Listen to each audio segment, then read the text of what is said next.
The barrel of Ethan Caldwell's Smith & Wesson was still smoking against Silas Harlan's forehead when he spotted her in the doorway of the one-room schoolhouse.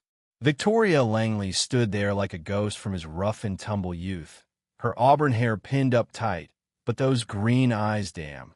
Those eyes still burned with the same intensity that had kept him up nights for 5 hard years. Blood dripped from Harlan's ear where Ethan's shot had grazed him, the outlaw muttering curses about his kin coming for payback, but Ethan tuned it out. All he could focus on was how Victoria's breath quickened under her buttoned-up blouse. Her lips slightly parted in disbelief at seeing him back in Silver Gulch after all this time. She'd been 30 when she first taught him his letters in that dusty Montana mining town. Now at 45, a widow, she was even more striking, her figure softened by the years, but radiating a quiet strength that made his gut twist.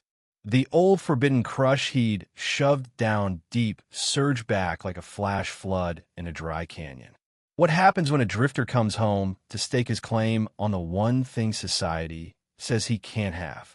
Buckle up, because this tale's got more twists than a mountain trail. 5 days back, Ethan Caldwell had ridden into Silver Gulch with grit in his teeth and a bounty hunter's rep trailing him like smoke.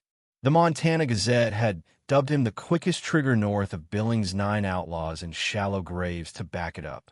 But as he reined in his horse on the outskirts, eyeing the boomtown saloons and/or wagons, none of that mattered. He'd returned for her. The schoolhouse looked the same, faded clapboard walls, a tin roof dented from hailstorms. Through the grimy window, he watched Victoria move with that elegant poise he remembered, chalk in hand, guiding her pupils through arithmetic. Lord, she was timeless. When the kids spilled out for recess, Ethan swung down from his saddle, his boots thudding on the packed dirt as he approached. She was wiping the slate board, oblivious, and he took a second to soak her in. Time had added curves to her frame, hidden under that modest blue dress. When she turned and locked eyes with him, her hand shot to her collar, a move that hit him like a gut punch. Ethan Caldwell, she breathed, her voice a mix of shock and something warmer. Look at you, all grown. He'd shot up a foot since her class, bulked out from years on the trail, the scared kid who'd struggled with words, now a man with a badge and a peacemaker on his hip. Ma'am, he tipped his Stetson, feeling like a greenhorn again. Figured I'd stop by and thank my old teacher proper. A blush climbed her cheeks. You can't be here, Ethan. Folks will whisper. Lech invispir. He stepped inside, the room closing in around them like a secret. Heard about her husband, Edward Langley, the town banker, taken by pneumonia 2 winters ago. Sorry for your loss, he said gruffly. She fussed with her lesson books, but her fingers shook. He was kind. Left me this house, but it's lonely. Her eyes glistened, and she switched gears. You've made a name for yourself. Papers say you're a hero. A man's got to choose his path, he replied, voice low. Question is, can he stick to it? Hooves thundered outside, snapping them alert. 3 riders in trail-worn coats swung down Silas Harlan and his brothers, Zeke and Cole, strutting like they owned the place. Victoria paled but held firm. Mrs. Langley, Silas leered, his gaze raking over her with sleazy intent. About that overdue rent on this shack. I've paid the bank, she shot back, chin up despite the fear in her eyes. Not talking bank rent, sweetheart. Silas edged closer, crowding her against the desk. This town's rough. A fine widow like you needs protection from the right fellas. The implication boiled Ethan's blood. This scum was shaking her down and worse. She said she's square, Ethan growled, hand hovering near his holster. The Harlans wheeled, hands twitching. Silas squinted at Ethan's deputy star. Well, if it ain't Ethan Caldwell. Heard you been playing lawman down Wyoming way. Heard right. Ethan's tone was ice. Heard you boys been harassing good people. Zeke, the hothead, stepped up. You calling us out, Caldwell. Statin facts. Apologize to the lady and get, or we take it outside.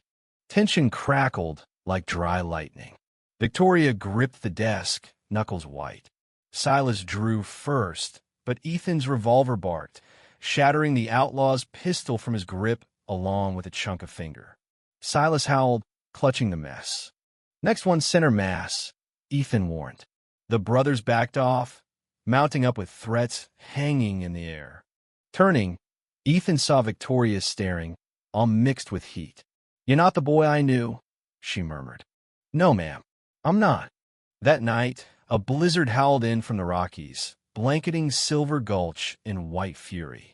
Ethan was wrapping his deputy rounds when he saw her lantern glowing in the cabin behind the school.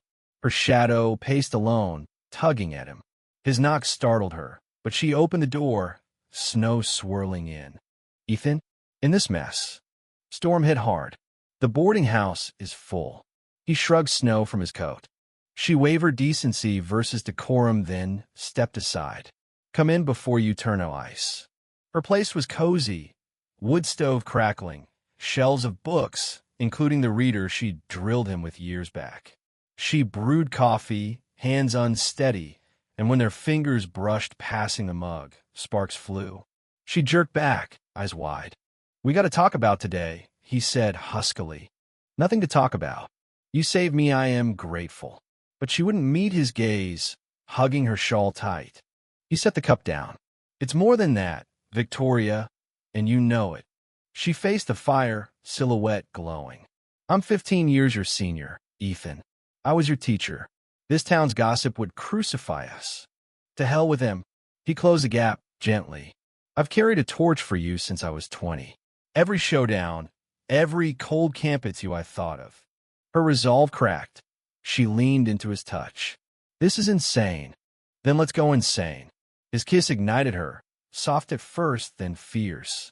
She clung to him, moaning softly as years of denial shattered. Her fingers tore his shirt, exploring his chest, while he unlaced her bodice, heart pounding.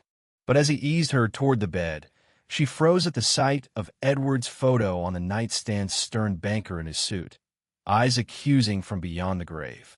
"Oh no," she gasped, covering herself. "I can't. Edward was faithful. This dishonors him and us. You were my pupil." The rejection stung like a whip. "He's gone, Victoria. You're alive." Tears flowed.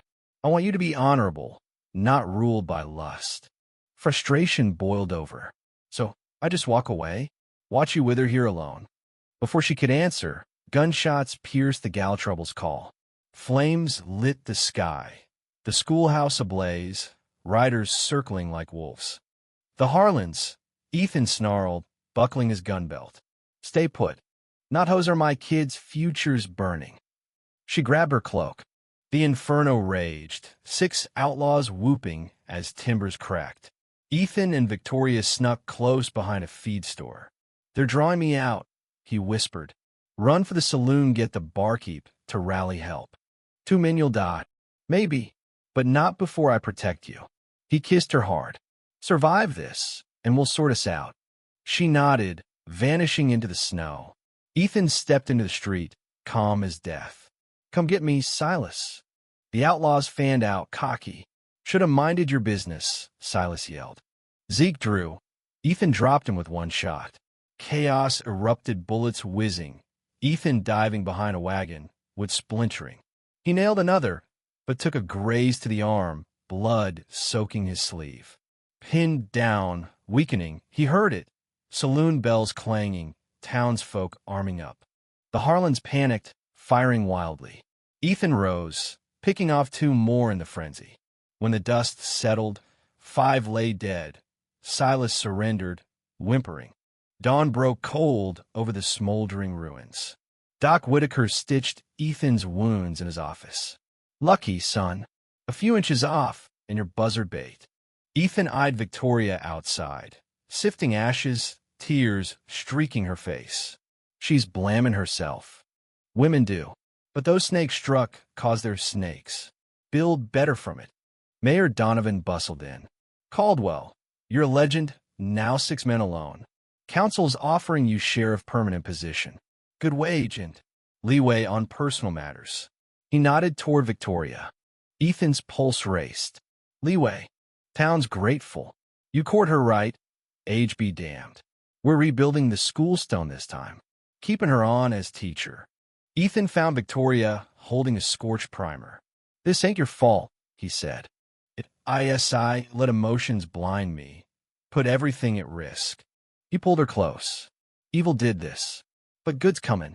Town wants me sheriff, you teachin' us together proper. Her eyes widened. You mean? Marry me, Victoria. Let me prove love's worth the fight. Yes, she whispered through tears, smiling. Their kiss sealed it, no shadows left. 8 months on, the new stone school gleamed on Main Street, windows flooding light on eager kids. Victoria Caldwell taught with renewed fire, her gold band flashing. Sheriff Ethan Caldwell leaned in the door, watching his wife guide young Timmy through spelling the same patience she'd shown him. Sheriff, teach us shootin', a boy piped up. Letters first, kid. Victoria caught Ethan's eye, her smile melting him anew. That evening, strolling home hand in hand, she squeezed his. Happy, more than a man deserves. He kissed her openly, town be damned. The sun dipped behind the bitter roots, gilding the peaks. Challenges lay ahead, new threats, new lessons, but with her, he had it all. What do you think about this story? Share your opinions in the comments below. Do you agree with Ethan and Victoria crossing those lines? Or should they have played it safe? Let me know your stance and why.